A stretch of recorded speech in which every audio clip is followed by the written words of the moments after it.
Chris ගණදෙනුව සම්බන්ධයෙන් පාර්ලිමේන්තු මන්ත්‍රී නාමල් රාජපක්ෂ මහතාට එරෙහි නඩුව විභාග කරන දෙවන විනිසුරුවරයාත් එම නඩු විභාගයෙන් අද ඉවත් වුණේ. මෙම නඩුව විභාග කළ විනිසුරු මංජුල තිලකරත්න මහතා එම නඩුවෙන් ඉවත් වන බව අද පෙරවරුවේ දැනුම් දුන්නා.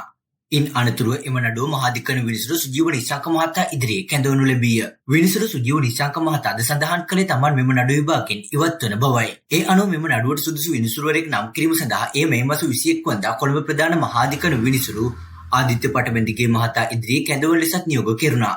සනත් බාලසූරිය සහ පෝද්දල ජයන්ත යන පුද්ගලයන් දෙදෙනෙකු විසින් තමන් සම්බන්ධයෙන් මුහුණු පොතේ පළ කර තිබූ අදහස් වලින් අනතුරුව තමන් එම තීන්දුව ගත් බවයි විනිසුරු මංජුල තිලකරත්න මහතා විවෘත අධිකරණයේ අද දැනුම් දුන්නේ.